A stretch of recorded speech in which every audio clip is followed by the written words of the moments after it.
RBI कहता है, जानकार बनिए, सतर्क रहिए। Important news of the day. Spotlight on day's newsmakers. Expert comments to dissect the news. Get the finer points of the matter. Watch Dateline 5 p.m. on weekdays on DD India.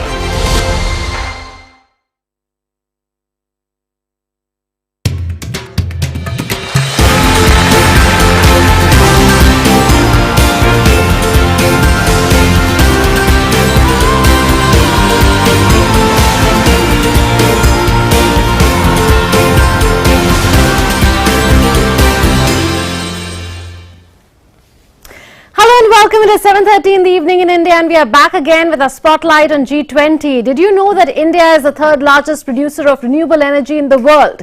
It has the fourth largest installed wind energy capacity and the fifth largest solar installed capacity. India has the fastest growing renewable energy capacity in the world. At the Voice of Global South Summit hosted by India recently, India announced that it will launch a global biofuel alliance under G20. On India at G20 today, we ask, will India as G20 president present its clean energy transition credentials to the world to help further global energy security in a sustainable way? I'm Manman Bhattacharya. Let's get straight to the focus of the day. As G20 president for 2023, India holds the key to revitalizing global commitments to energy transition and spearheading the collective voice of developing nations that aspire to be developed in a sustainable and equitable manner. G20 presidency is also a crucial opportunity for India to showcase on the platform its commitment and action on the numerous international pledges that it has taken in different fora. Here's a look at how India is making the clean energy transition and how it is preparing to be the voice of the Global South in G20 in the realm of energy security.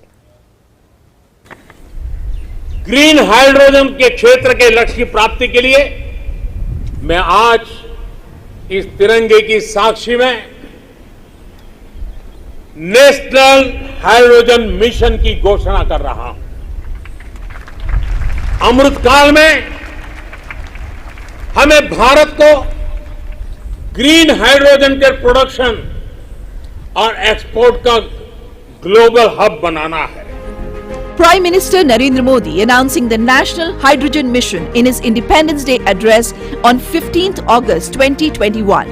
The Union Cabinet earlier this year approved the National Green Hydrogen Mission with the objectives of decarbonizing major economic sectors, making India energy independent and serving as an inspiration for the global clean energy transition. The mission aims to provide a comprehensive action plan for establishing a green hydrogen ecosystem.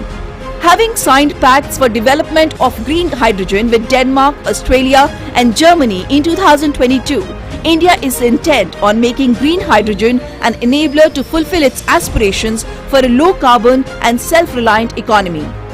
India's experiences, best practices and cutting-edge technology in the fields of hydrogen, solar and biofuels are now set to be highlighted and shared on the G20 forum.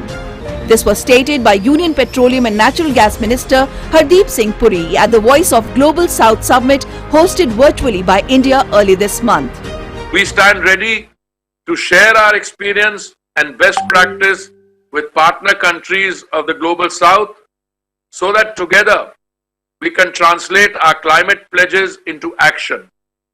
We look forward to your support in complementing each other's strength to make it more meaningful.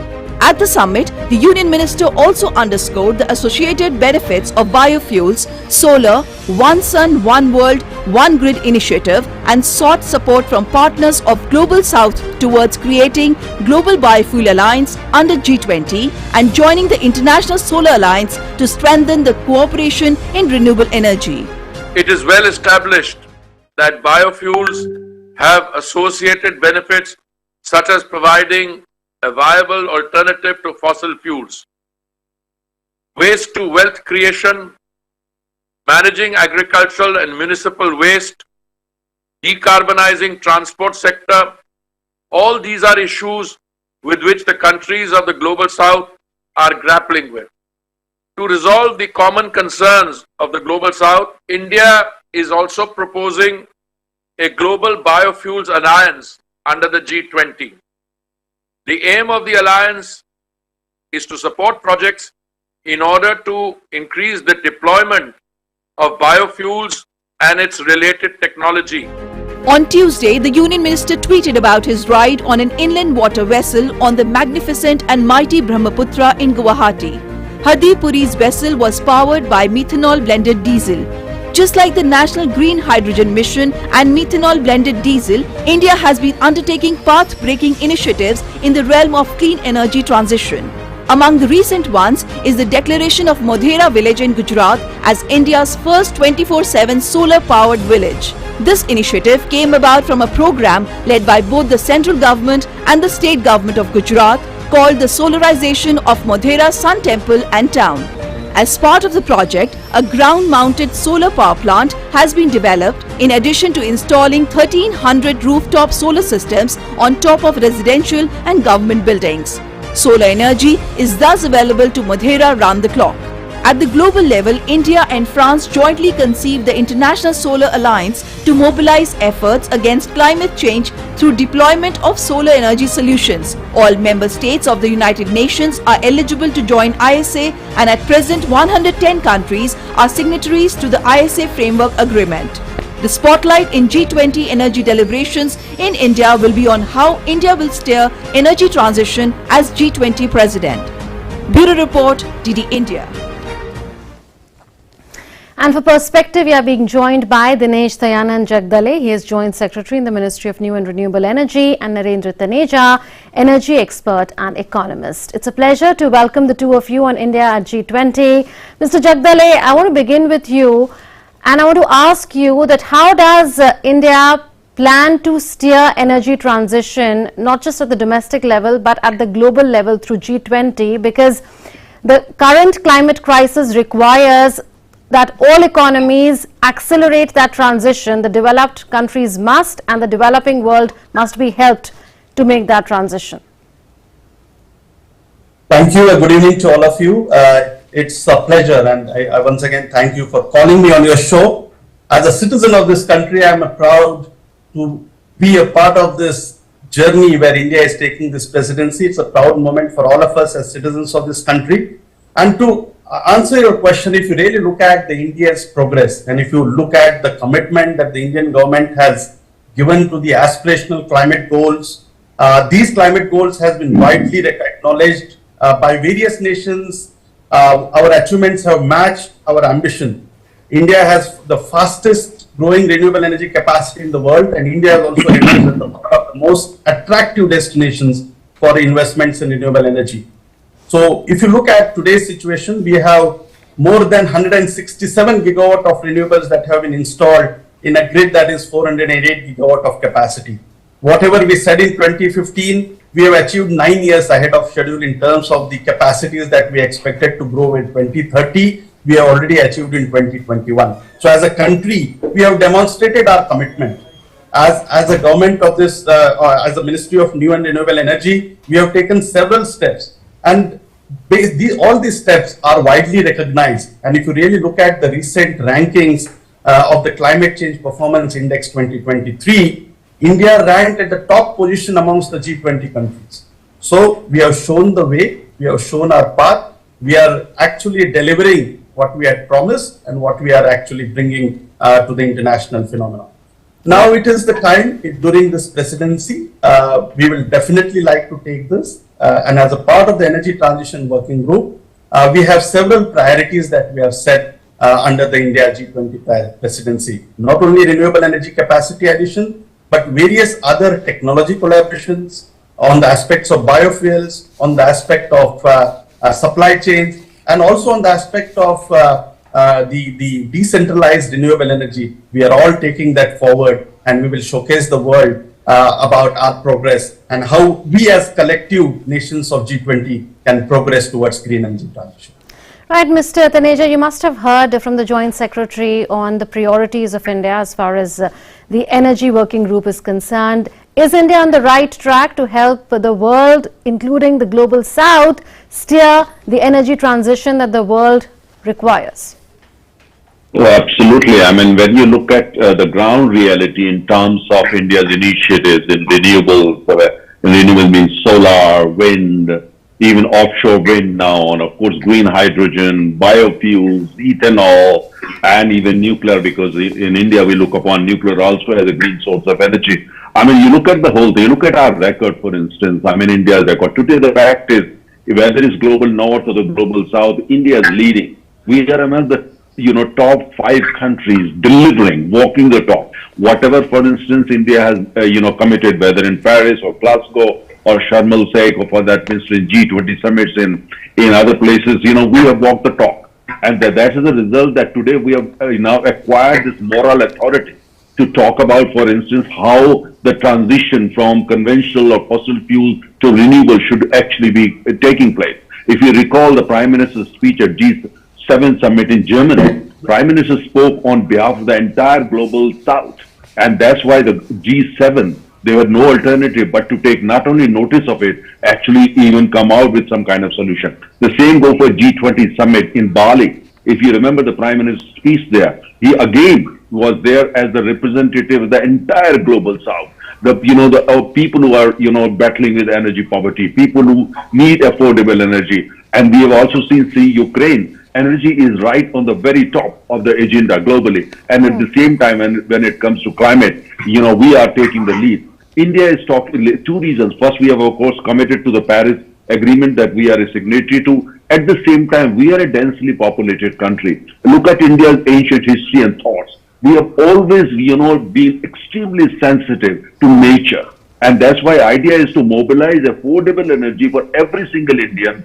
And, Ujjwala scheme, an example of that, but at the same time, making sure that we are not contaminating, air or water or earth and so on and so forth. That's part of the India's, traditional way of thinking. So we are bringing technology now, the best technology available, and mobilizing capital. If you look at, for instance, the capital India is deployed in renewables and green hydrogen and so on and so forth. I mean, we are among the top 3 in the world. And India is probably the only, I have no hesitation in saying that, India is the only country today, whether global north or global south, which has actually started delivering and has been walking the talk practically on every single thing. And that's what emphasized also, in the Sharm el Sheikh, COP summit. The point I'm trying to drive home is that, we are not only leading. Look at, for instance, the capacity we are creating now in order to emerge as a global leader.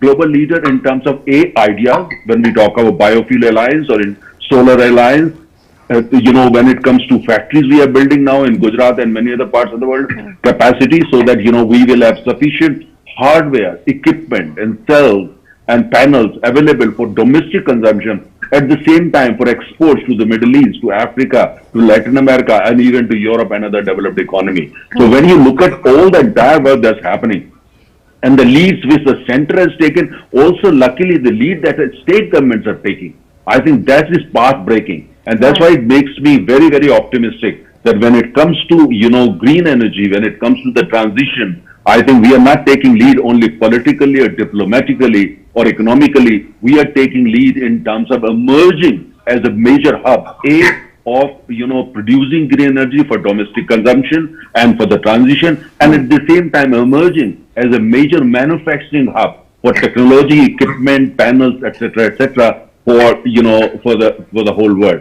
So I think the world is watching. World is coming also investing in India. If you look at the investment, the last 12 months that have come in renewables, like in solar, and the investment that is in the pipeline for offshore wind. Offshore wind is basically you set up these power plants, which are either floating or they are basically in the sea, grounded there. So it's a major development which you're going to see on the East Coast in particular. Then it goes to the West Coast. So I think a lot is being is happening, and that's what when our government and leaders go and G20 summit and all that, what we talk basically is all based on what the same delegates can come and see on the ground in different parts of the country. And that's why, this idea of solar alliance, which was India and France idea, and now idea of biofuel alliance, these are getting tremendous traction. Traction simply, especially from the developing country. Most developing countries of global south are small, they don't have resources, or they don't have the skill. They're looking up to India now for the leadership. And that's precisely what India is trying to provide in terms of diplomatic leadership, political leadership, but at the same time, technology and wherever possible, even capital. Okay.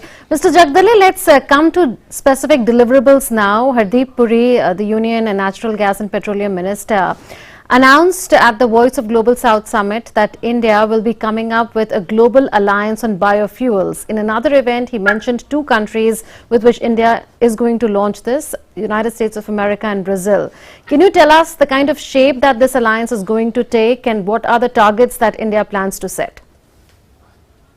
Yeah, thank you. Actually, this the Global Alliance, and as you are aware, that we had a very successful International Solar Alliance that was launched under the aegis of this ministry as a part of a co-founding member in 2015. And since then, the International Solar Alliance has taken aggressive steps in promoting solar and overall renewable energy as a subject, and is also a part of the IOs that have been invited and is taking very active part in this G20 deliberations as well. And as we were seeing in the documentary that you showed, the Global Alliance on Biofuels is a subject, is an idea that has been now proposed under the Ministry of Petroleum and Natural Gas, and they are taking this particular alliance on the similar lines of International Solar Alliance to the world.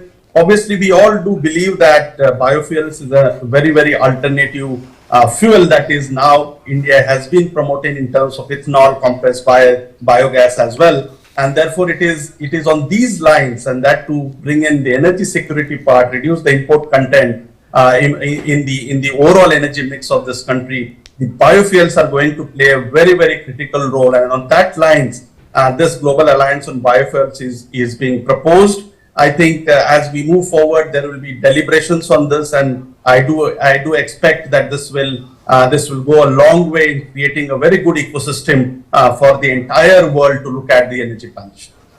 Now, India has signed bilateral pacts with Denmark, Australia and Germany on research and development, on deployment and manufacturing of green hydrogen.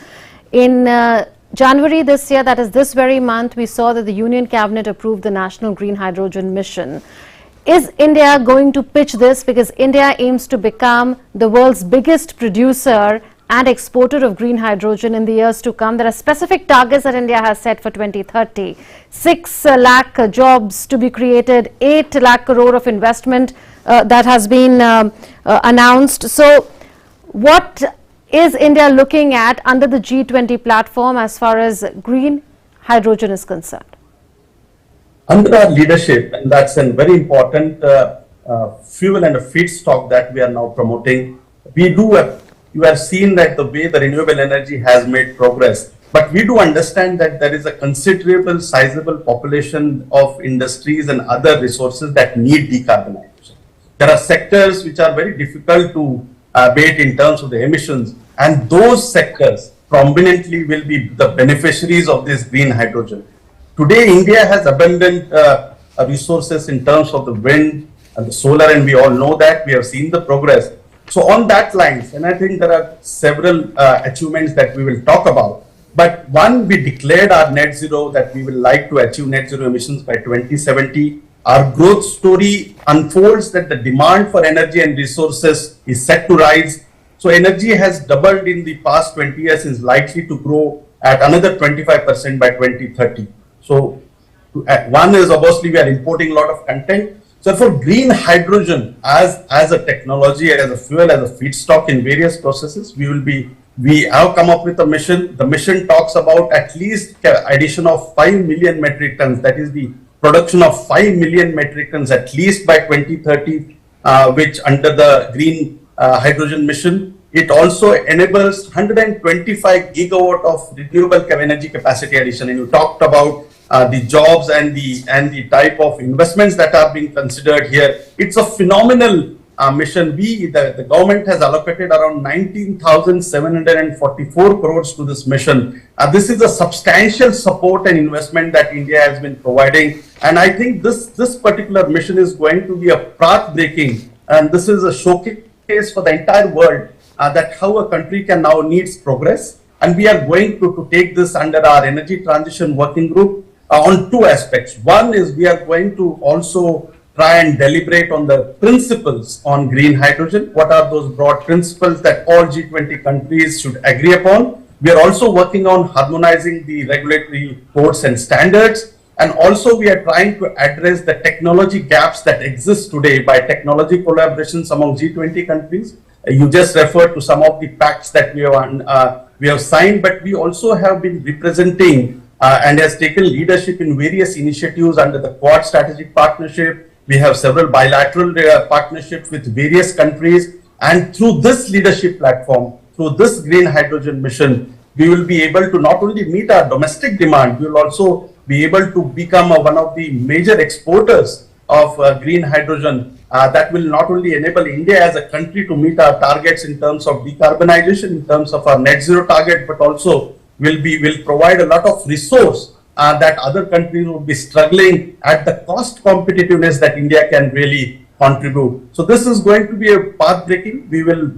demonstrate our success stories in terms of renewable energy. We will demonstrate what we are going to do through the green hydrogen mission, and we will take everybody along. Our effort has been to talk to our partners across all the G20 member countries, and together I think this is a very exciting year where we will be deliberating amongst several countries, and we have the first energy transition working group meeting coming ahead during the 5th and 6th of February in Bangalore. We look forward to meet our partners and discuss on all these priority areas, including the the green hydrogen that we all talk about. Thank you. Right. Mr. Taneja, we heard from Mr. Jagdale, who also spoke about how the clean energies that India is producing, or the technologies that India is producing, are cost effective in nature. Would you say that another issue that requires deliberations is how do you raise more capital for financing clean energy technologies and infrastructure, because clearly more and more investment in such technologies are needed, and the developed world has not come good on its promises on climate finance, for instance, but there are multilateral development institutions that do lend. What more needs to be done in order to ensure that there is adequate capital around the world for such transition? A very interesting question, and actually the most important question. You see, the point is that, globally speaking, hydrogen is evolving. It's still an evolving sector globally, not only in India, the entire world. And India is investing heavily in it. Many other countries are investing, and we are all collaborating, and we are all learning at the same time. But that said, at the same time, you see, bulk of R&D so far when it comes to renewables has been happening in what is known as the global north. But at the same time, when you look at capabilities or capacity for that matter, countries like India and Brazil and a few others, they also have the capability and the capacity. What they need is basically capital which has been promised by the under the Paris Agreement and other similar agreements. The global north has promised, but global north has failed to walk the talk. What they promised, for instance, would come to in total about $1.2 trillion, but they owe to the global south. And what they have actually delivered so far is just a minuscule, very small part of that. So this R&D, research and development, when it comes to renewables, when it comes to hydrogen, green hydrogen, etc., it has to be a joint effort. We need to kind of set up the joint R&D facilities, with capital coming, bulk of capital coming from the global north, because they are historically responsible for the emissions. So at the same time, they are promised in writing. So they need to walk the talk, and we need to keep talking about this factor. Though we are taking our own initiative, we are investing a lot of money, but at the same time, it's important we have access to that capital, what you refer to. But that said, at the same time, I think the important thing we have to remember, the global, on the planet, there are 3 billion energy poor, and there are lots of energy poor in our country, also in our part of the world. So it's the responsibility of the global north to understand, while we are taking serious, steps in the direction of, decarbonize our economy, but they also need to understand we share the same planet.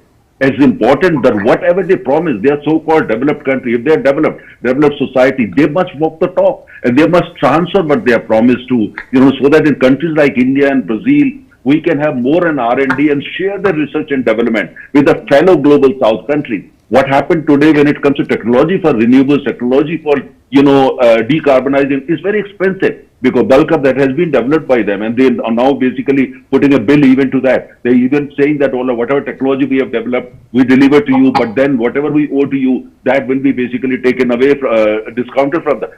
That's a very poor logic. So countries like India have taken the lead. Today we are leading, and the global south, we are leading when it comes to missions like, decarbonizing global economy and all that. But at the same time, we have to make sure every single Indian has access to affordable energy. So transition in India is going to take its own time, is going to be on India's terms and conditions, is going to be connected with the ground realities of India. But that said, at the same time, it's important that the steps we have already taken, the direction that we are showing to the world, particularly to the global south, we get the kind of cooperation and the kind of, collaboration we expect from the global north. So far, I'm sorry to say it, they make promises, but when it comes to the real delivery, the record of global north has been very, very poor. Is the time has come when they should transfer technology, they should transfer capital, and we should set up R&D, facilities in the global south, in countries like India, for hydrogen, for renewables, for offshore, and so on and so forth, in countries like India, Brazil, and for that matter, other countries, so that we can actually move in that direction, right, and we can together work for, decarbonized world. So, Mr. Jagdale, is raising capital for financing green investments going to be an imponderable under India's G20 presidency? And are investors looking at some sort of a risk mitigation fund at the same time to secure their investments in developing countries? Is a mechanism like that on the table? So, there are two tracks, as you are aware, under the G20, and our effort in the Energy Transition Working Group is exactly to really, one is to identify what is the amount of capital that is required for the global energy transition to meet the 2030 and beyond deadlines. And obviously, there are four, we classify technologies into, one is mature and one which are emerging. And obviously, as we have been discussing, there are emerging technologies which are key to energy transition.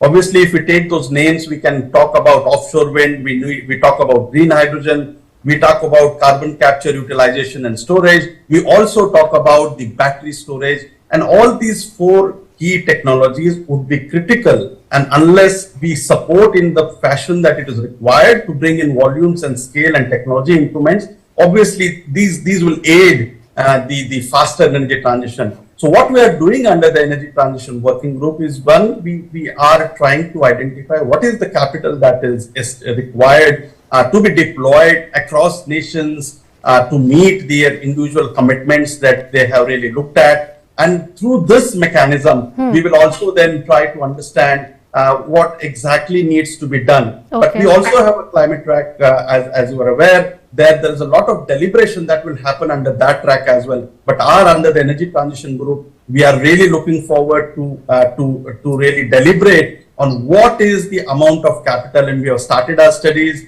We will be having our first session, as I said, in the coming weeks, and we will take this, we'll have a consolidated report and understanding on what exactly the sources of finance and the quantum of finance is required. Thank you so much, Mr. Jagdale and Mr. Taneja, for joining us and sharing your perspective, particularly on the Energy Transition Working Group, which will be meeting in February in Bengaluru. Thank you so much for joining us.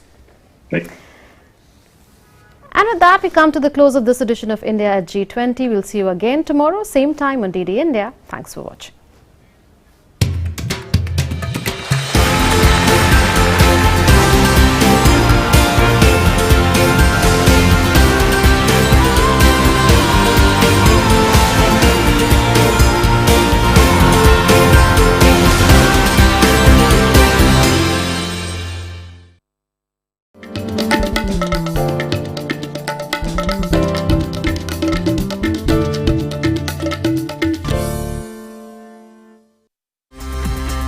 Do you think the politician's stereotypical perception has changed in this journey of yours? Definitely, what was earlier and now what is today has a vast difference. Even if you see the education profile, the social background and many other things in Parliament, where there are more than 900 members, many are on their own, without family background, without muscle power, without money power, without caste benefit also. But if you have a passion, if you have determination, discipline, dedication, and if you are ready to improve yourself every day.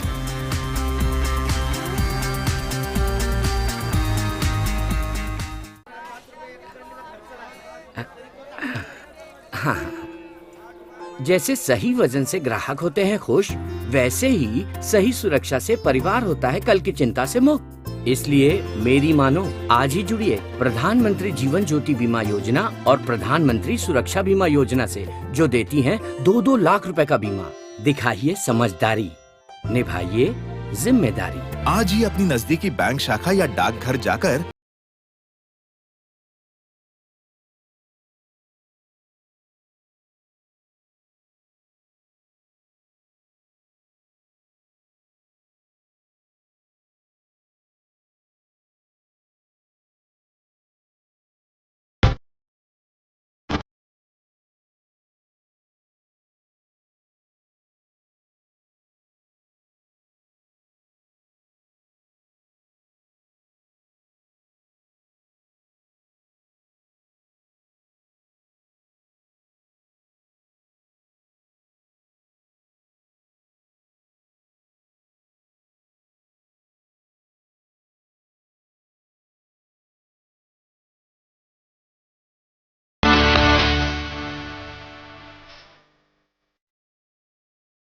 We've seen them during Republic Day parade performing daredevil stunts in their white uniform, and I'm sure your hearts have been filled with pride and awe for them. Hello and welcome to Y Factor. I'm Shreya Upadhyay, and if you still have not guessed it, today on Y Factor we are meeting with a group of very special daredevils because we are meeting the Border Security Forces Jambaz team. Today we'll talk to them about why they do what they do, what are their fears, how do they overcome their fears, and what's the most exciting part of their job.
Well, come January and it is the season of patriotism. It is the month of our Republic Day, and who better than the Jambaz team, the daredevils of the BSF to talk to when it comes to India's brave hearts, India showing courage and all the daredevil stunts that they do. Let's talk to them about what challenges they face and how they overcome it and what their journey ahead is.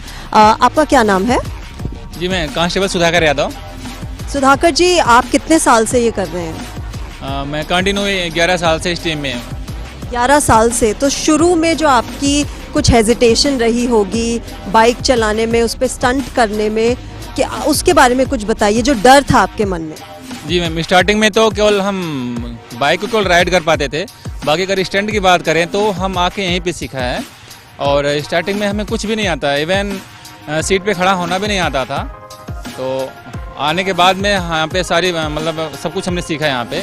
और 16 दिसंबर 2022 को इस सीढ़ी पे हमने 12 feet 10 inch की सीढ़ी पे team captain sir के साथ में कंटिन्यू 2 घंटा 21 मिनट चला के हमने वर्ल्ड रिकॉर्ड बनाया है।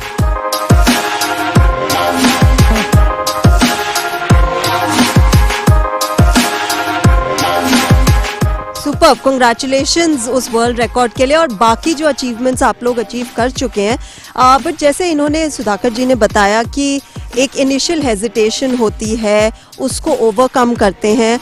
आपके भी मन में बहुत डर रहा होगा। बाइक तो चलिए एक चला लेते हैं, बट बाइक पे स्टंट करना वो भी एक बहुत बड़ी बात है। वो आपने कैसे ओवरकम किया और क्या चैलेंजेस आप लोगों ने फेस किए?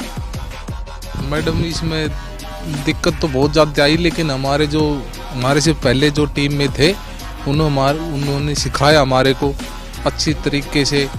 कई बंदों को तो चोट भी लगी है, कई जवान के चोट चाट लगने की वजह से काफ़ी मतलब दिक्कत आई, लेकिन फिर भी हमने उसको स्ट्रगल करके अपना सीखा और बढ़िया हमने।